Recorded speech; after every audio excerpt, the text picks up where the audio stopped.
Hi everyone! Today I'd like to tell you about a fantastic way to get a lot more B2B prospects into the top of your audience funnel. The way to do it is to publish a hardcover book.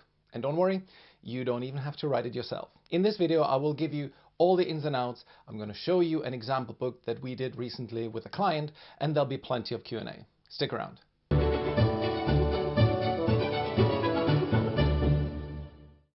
So one of the problems that content marketing runs into is just the sheer flood of online content coming at you. How many of the genuinely interesting newsletters that you're subscribing to do you actually open on a regular basis? Or how many of the ebooks and white papers that you have downloaded have you actually read back to back? I usually just download it, scan it, and forget it.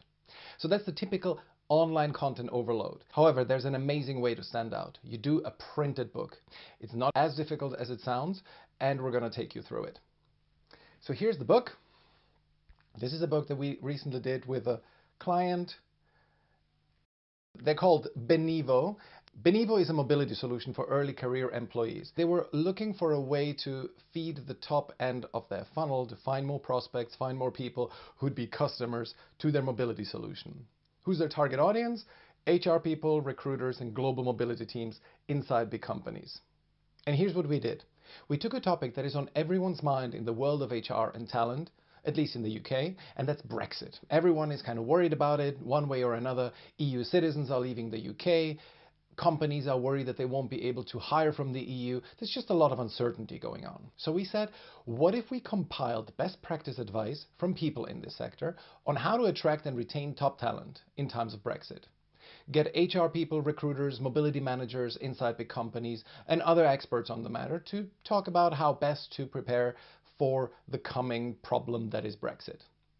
And so we decided to ask them to write a 500-word contribution on the topic. We compiled these contributions into a book, we printed it, and we got a lot of serious attention from that. It's now a thought leadership piece, essentially a how-to blog on steroids. So let's check it out. This is the cover. This is the back. Book summary, company logo. You see how great it is to have contributions from well-known companies, because you can pop their logos on the back of your book and benefit from the halo effect. Of course, make sure that you have their permission to use their logos. Let's go inside. Here's the dedication and the copyright notice. Here's the foreword from the CEO. Now this one was a bonus because it's a topic that touches politics and policy. We added a foreword from a public dignitary. This one is the Deputy Mayor of London for Business. That gives us further credibility. Here's the table of contents. In hindsight, we should have done it better. We should have added a short summary of the main point of the contribution. Well, we can do that next time around. And here are a few of the contributions. So you see, it looks really appealing. The illustrations are nice. Here's the author bio and the company description. And then here in the end is Benevo's page where they explain what they do and a call to action. Now this entire project was incredibly successful. It got the company a lot of attention and hundreds of new leads. So let's have a look at why it was so successful. Number one, it opens doors. It's so much easier to ask someone for a 500-word contribution than just selling to them. Normally the way a company like Benevo operates is that their sales team identifies the right target person in a company, and then they try to get through to them by essentially selling to them. Well, in this case, you're asking not for their time for a sales meeting, but for a contribution to a thought leadership piece. You ask for their expertise. And that way you get a much better chance of getting somebody's attention.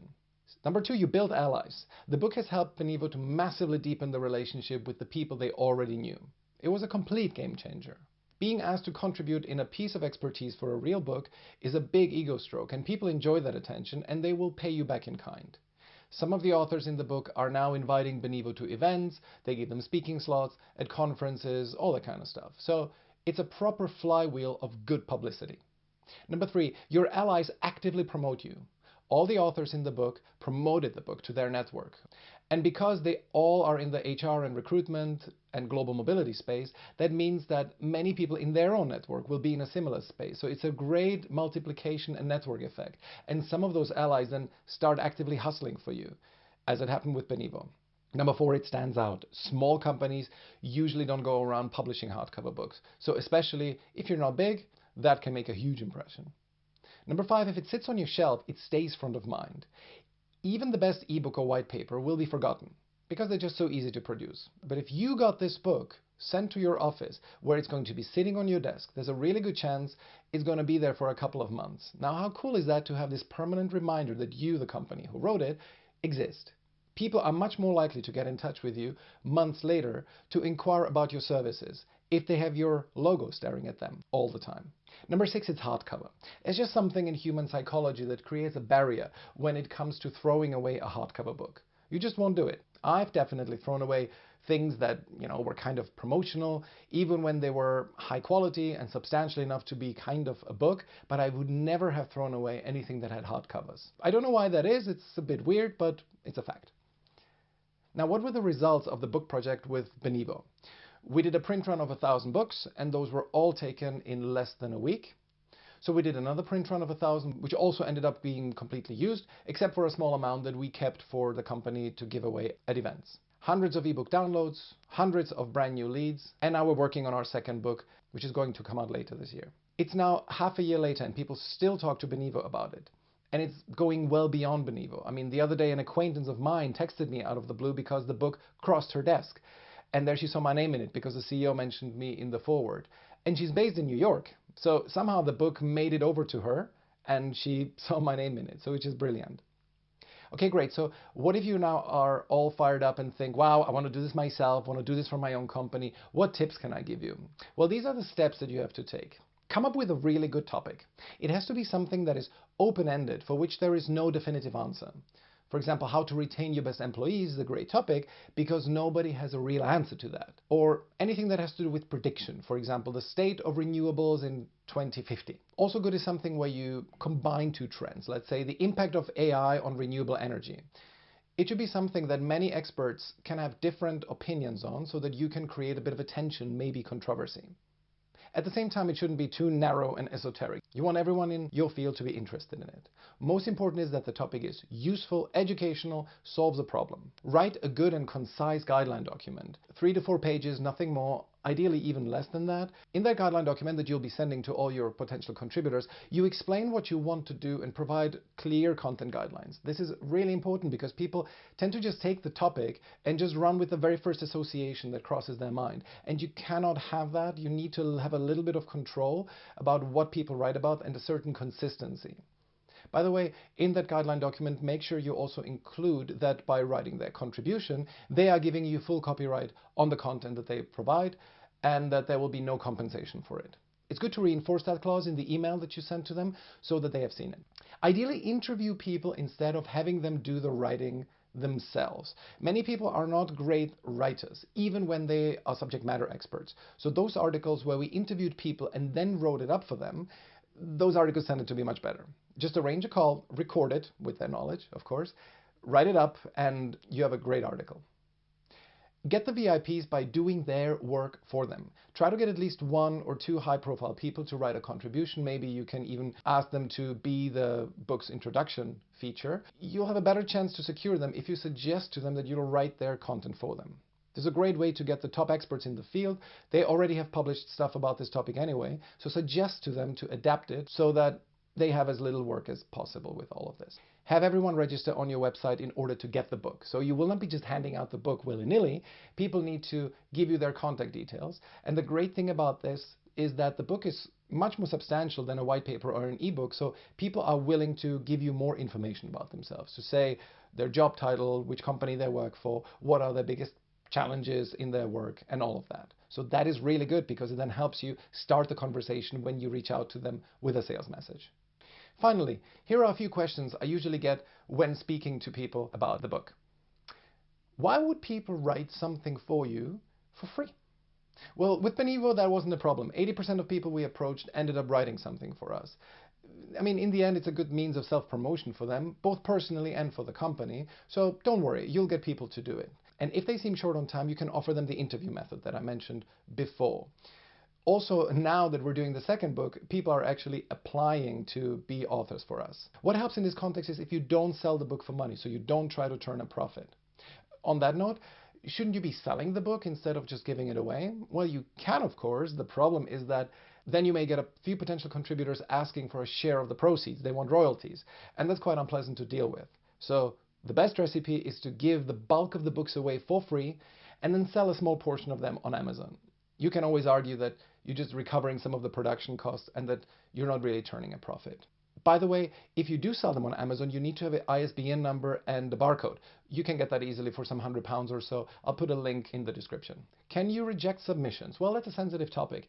Imagine you want somebody to write a contribution and they would be your dream client, and then their article is really poor. It's a difficult balancing act, and it depends on the relationship you have with them and how much risk you're willing to take to potentially tick them off. What you definitely shouldn't do is to compromise on the quality of the book. You will damage your brand, which is much more problematic than potentially annoying this customer. So here's what you can do though. Ask the person who wrote it for a phone call where you ask them to clarify on the points they made. Then you ask them to elaborate on the topic, and then you just rewrite the whole thing from the ground up. You run it past them and say you've made a few minor changes, and they will usually accept it. Importantly, this is where it's really helpful to have an agency working with you. If you work with us, Content 360, you can, when you reach out to your network and ask them for contributions, say that editorial control lies with this agency, Content 360, and that you defer to their judgment when it comes to editorial quality. If we then reject somebody's contribution, it won't reflect badly on you and your relationship with that company. Although, of course, we will always try to salvage the contribution in the way I described. Is this only good for B2B or also for consumer businesses? Well, B2B is better because of the pool of potential decision makers. That pool is much smaller. And of course, it costs money to produce each book. It is possible for B2C, but only if you're selling large ticket items. Or if you sell the book, of course. If you sell it, then it's just another product that you can sell, and that's good too. Speaking of money, how much does it cost? Well, if you work with us, Content 360 will quote you a price depending on how big the book would be and how fancy you want it. Ballpark, it's going to be a low 5-digit figure. Just email us and we'll get you a quote. If you do it yourself without help from Content 360, I would calculate that one person will probably spend 3 to 4 months on it. And then on top, of course, come the printing and shipping costs. If you find a good printer, you'll probably pay somewhere around £5 to £7 per book, of course, depending on how many pages and how many books you get printed. So it's quite a big project, but totally worth it. Let's have a quick listen to what Nitzan Yudan, CEO of Benivo, has to say about the Brexit book. The book was transformational for our business. Right? Selling to B2B, it's hard, not because they don't have the budget or they don't have the need. It's because they need the reputation. They need to know who they buy from. Many times they're risk averse. What the book helps us do is to position ourselves as a mature company. So if there's going to be one initiative in marketing that we're going to do this year, only one, it's going to be a second book. This has outperformed everything else that we've done. Why? Because today everything you advertise digitally, there is so much information. It's so hard to get the attention. So actually going back to print is a differentiator. Having something physical that have a longer shelf life. Why? Because it doesn't disappear after you deleted email. It stays on the desk. It stays on the people's mind. It's something that we have been reusing a lot of time, right? So that's probably the best asset we've created last year, and that's the most important asset we're going to create this year.